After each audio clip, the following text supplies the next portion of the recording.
What if the person you believe yourself to be doesn't actually exist? Not in the way you think. What if your name, your history, your deepest fears and desires are merely the temporary attributes of a character in an epic, cosmic dream? The ancient sages of the Upanishads had a name for this cosmic play, Maya, the grand illusion, but they left a secret clue, a thread to follow back to the source. They said the dreamer of the dream is not separate from the dream itself. You are not in the simulation. The simulation is in you. We spend our lives trying to perfect the character on stage. We chase its desires.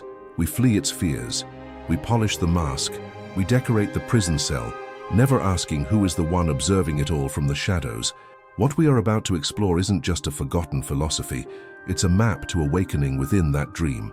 It is a guide to stop playing the part and start remembering that you are the timeless consciousness, dreaming the part into existence.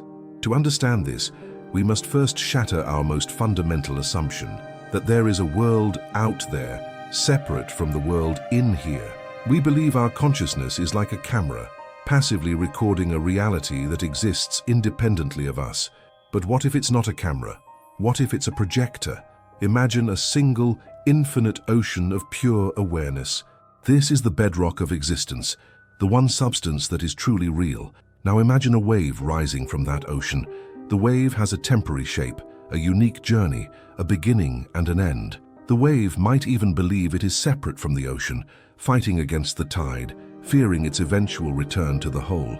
But its entire substance, its very being, is nothing but the ocean itself. You are not the wave.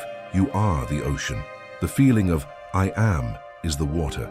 Everything we attach to it afterwards, I am successful, I am a failure, I am loved, I am alone, is merely the temporary form the wave takes. This is the operating system of reality. Your deeply held beliefs and assumptions are the source code. The world you experience is not the cause of your feelings. It is the flawless holographic projection of them. The universe doesn't give you what you want. It gives you what you are. So if this mechanism is true, if we are truly the consciousness from which reality is projected, why does the dream feel so solid, so stubbornly real? What if this isn't a radical new theory, but the most ancient secret known to humanity?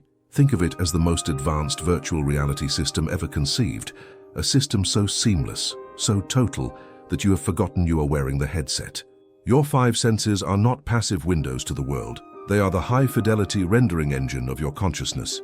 They translate the raw data of your beliefs, your assumptions about reality, into the convincing illusion of sight, sound, touch, taste, and smell. The system is designed for total immersion. Its primary directive is to make the experience feel utterly real, to make the wave forget it is the ocean. And the masterstroke of this cosmic architecture, the ultimate paradox, is that the player experiencing the game and the programmer who wrote its code are one and the same. There is no external developer. There is no machine to unplug. The hardware and the software are both made of the same fundamental substance, pure, undivided awareness. This is not a New Age theory. It is the perennial philosophy, a secret whispered in the mystery schools of antiquity. Thousands of years ago, the rishis of ancient India, seated in meditation, perceived this truth directly. In the sacred texts of the Upanishads, they gave it a name, Maya. The world of separate objects and isolated selves, they said, is an illusion, a magnificent and convincing mirage. Their ultimate realization was condensed into a single, explosive phrase, Tat Tvam Asi, you are that. You are not the body, not the mind. You are the one indivisible consciousness, Brahman, that dreams the entire cosmos into being. Centuries later, in ancient Greece, Plato described the same human condition. Picture his famous cave, but not as a place of stone. Picture it as the inside of your own skull. The prisoners chained within are us. Mistaking the flickering shadows on the wall, our sensory perceptions, our daily dramas, for the absolute truth, completely unaware of the fire of pure consciousness casting those shadows from behind. And in the 20th century, the mystic Neville Goddard revived this ancient science of the soul for the modern world. He didn't use the language of Maya or caves, he used the language of psychology and metaphysics. His foundational premise was simple and direct. Consciousness is the only reality. He taught that our own wonderful human imagination is not just a tool for fantasy, but is the very creative power of God in action. The feeling of I am is the name of God, the creative force that shapes the dream from within. The Vedas, Plato, Goddard, different languages, different cultures, all pointing to the same earth-shattering conclusion. We are not living in reality. We are generating it. If these vastly different sources all left us the same map, then the crucial question is no longer, is this real? But how do we use this map to consciously navigate the dream? This golden thread of knowledge weaves through every true mystical tradition, often hidden in plain sight. In the esoteric schools of ancient Egypt and Greece, this was the core teaching attributed to Hermes Trismegistus. The first and most powerful of the 7 Hermetic principles states it plainly. The all is mind. The universe is mental. This isn't a metaphor. It's a statement of cosmic physics. It proposes that the substance of the universe is not dead matter, but a living, thinking field of intelligence, and our individual minds are not separate islands, but terminals connected to this universal consciousness. But why would this one consciousness create such an elaborate dream? The Vedic sages offered a beautiful reason. Lila, the divine play. The one becomes the many, not to deceive itself, but to experience the infinite drama of existence. The joy of discovery, the sorrow of separation, the ecstasy of reunion with itself. The universe, from this perspective, isn't a machine, it's a work of art, and you are both the masterpiece and the artist. This is the cosmic framework that makes Goddard's work so revolutionary. He took these sublime ancient truths and distilled them into a practical technology of creation. He understood that if we are all terminals of a universal mind, then the act of prayer is not begging an external deity. It is the art of deliberately choosing a new state of consciousness, a new reality, and impressing it upon the one creative substance of the universe, which is our own imagination. This ancient wisdom is not meant for passive contemplation. It is a technology for conscious creation. Neville Goddard's genius was to translate this cosmic principle into a set of precise, repeatable techniques. These are the tools to edit the dream. The first and most fundamental tool is the art of stillness. This is the gateway. Before you can rewrite the script, you must stop unconsciously reciting the lines you've been given. The practice is to disengage from the chattering mind of the character and enter the silent, observing presence of the dreamer. Think of your mind like a phone, endlessly scrolling through a feed of anxieties, memories, and opinions. This is the noise of the simulation. The practice here is not to fight the noise, but to simply shift your attention. Close your eyes and focus on the raw, unadorned feeling of being. The simple, silent awareness of I am before you attach any story to it. This is the portal to the creative void, the source code of reality. The second tool is the cosmic editor, the power of revision. This technique addresses the past. It posits that in a mental universe, the past is not a fixed, unchangeable reality. It exists only as a memory, a structure of thought within the one consciousness. By changing the memory, you change its effect on the present dream. Consider a memory that still stings. An awkward conversation, a moment of failure, a harsh word spoken. That memory is like a piece of faulty code, a glitch that keeps replaying in your present reality, creating patterns of doubt and fear. The practice here is not to forget, but to rewrite. At the end of your day, in a relaxed state, replay that unwanted event in your mind, but this time, rewrite the script. Imagine the conversation going smoothly, the failure turning into a success, the harsh word being replaced with one of kindness. Replay the revised scene over and over until the feeling it generates feels more real than the original memory. You are healing the dream from within. If these ideas resonate with you, consider subscribing so we can continue this journey together. Finally, the most powerful tool of all, the engine of creation, living in the end. This is the art of manifesting your future. The principle is this: to experience a new reality in the outer world, you must first fully occupy it in your inner world. The universal consciousness doesn't respond to wishful thinking. It responds to the assumption of the wish fulfilled. It only projects what you accept as real now. Think of how you feel when you desperately want something you believe you don't have. There is a tension, a feeling of lack. This feeling is the very code that perpetuates the absence of your desire. The practice is to shift your state from wanting to having. Instead of imagining your goal as something in the distant future, you must feel what it would be like if it were already true. Don't visualize the journey to the goal. Visualize the scene from the goal. What would you see? Who would you tell? What would your conversation be? Feel the relief, the joy, the gratitude of its accomplishment now. By generating that feeling, you are writing the code for a new scene, and the universe, which is your own deeper self, has no choice but to project it onto the screen of your life. But let's pause here, because learning these techniques without the correct mental foundation is like being given the keys to a high-performance vehicle without knowing how to drive. The common point of failure for all these practices is an undisciplined mind. The question is, how precisely do you train your mind to enter the state of creative stillness required to effectively revise the past or manifest the future? The answer is not a vague suggestion to just relax. It is a science, a rigorous and ancient technology of consciousness. The most profound and systematic manual for this technology is Patanjali's Yoga Sutras. This is not about physical postures. It is the definitive guide to the engineering of the mind. Patanjali opens his masterwork with a stunningly direct diagnosis of our condition. Yogas Chitta Vritti Nirodha. This means yoga is the mastery over the modifications of the mind. Those modifications, the vrittis, are the ceaseless waves of thought, memory, and emotion that create the fabric of your simulated reality. They are the code running on autopilot. The practice he prescribes is meditation, not as a passive act, but as a systematic process of deconstruction. Through practices like pranayama, the science of breath control, you learn to calm the body's energy.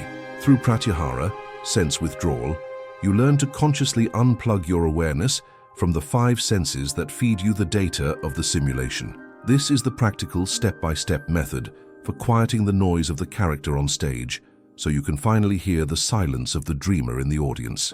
To engage with the Yoga Sutras is to move from being an amateur hoping for the best to becoming a trained technician of your own consciousness. It provides the discipline that turns Neville's powerful philosophy into a reliable, repeatable practice. We've been working under the assumption that you are the dreamer of your dream, that your consciousness is a private universe, and you are its sole creator. But what if that too is part of the illusion? The ancient Vedic texts hinted at something far more profound. They proposed that there aren't billions of individual dreamers, each creating their own reality. There is only one dreamer, one infinite, indivisible consciousness, Brahman, and it is dreaming everything. You, me, the stars, the void between them, every life that has ever been lived and every life that ever will be. Imagine a single vast intelligence fracturing itself into countless points of view, just to experience the joy and sorrow of finding its way back to itself. Each one of us is not a separate dreamer, but a unique perspective through which the one dreamer is experiencing its own creation. Your consciousness is not your own. It is a temporary focal point for the one universal consciousness. This means that when you change your reality, you are not just editing your personal simulation. You are a nerve ending of the cosmic mind, sending a new signal back to the whole. And it means that the other people in your dream are not mindless puppets. They are other focal points of the same dreamer, playing their part in the grand cosmic drama just as you are. So the most important question isn't who am I? The most important question is, what aspect of the one dreamer am I choosing to embody right now? This leads to a staggering, almost terrifying paradox. If the person in front of you, your friend, your lover, your rival, is also a focal point of the one dreamer, then every interaction you have is with yourself. The face of the stranger you pass on the street is another mask worn by the one consciousness. The enemy you resent is the dreamer playing the role of your antagonist to help you discover a shadow within yourself. Suddenly, the ancient spiritual injunction to love your neighbor as yourself is no longer a moral suggestion. It becomes a statement of metaphysical fact. To harm another is, quite literally, to harm a forgotten aspect of yourself. To heal another is to heal the whole. This transforms the very nature of creation. When you assume a state of being, you are not just changing your personal dream bubble. You are casting a vote, sending a powerful request into the central mind of the universe. You are inviting the one dreamer to dream a new dream through you. This raises the ultimate question of responsibility. If your inner state can influence the entire cosmic dream, what kind of world are you dreaming into existence for everyone? This realization shatters the entire foundation of a self-centered life. It is not a key to a personal paradise. It is a crown of cosmic responsibility. If the world is a shared dream of a single consciousness, then the game is no longer about manifesting personal desires for a separate self. The game becomes about the state of being you contribute to the whole. Suddenly, every thought, every mood, every silent assumption is no longer a private affair. It is a vibration broadcast into the one mind, subtly influencing the entire dream. The anger you hold towards another is a poison you release into the shared bloodstream. The forgiveness you offer is a medicine that helps heal the entire body of God. This is the ultimate ethical challenge. How can you hold on to resentment when you realize the face of your enemy is another mask worn by the dreamer? How can you act from greed when you know that the lack you impose on another is a limitation you impose on yourself? The focus shifts from, what can I get from the world, to, what state of consciousness am I offering to the world? The work is no longer about rearranging the shadows on the cave wall to make your corner more comfortable. The work is about turning inward to tend to the fire itself. It is the purification of your own perception, the relentless choice of love over fear, of unity over separation, knowing that as you heal your focal point of consciousness, you are helping to heal the entire dream. This is the true burden and glory of awakening, to realize that you are not just painting your own corner of the canvas, you are holding the brush that paints the entire masterpiece. The only question that remains is, what is the ultimate purpose of this divine work of art? Think of it this way: the great conflicts of the human psyche, the war between faith and doubt, between hope and despair, between connection and isolation, are not your private battles. They are the grand themes of the cosmic dream, playing out on the battlefield of your individual awareness. When you consciously choose to cultivate a state of trust in the face of uncertainty, you are not just solving a personal problem. You are actively resolving that conflict for the entire dream.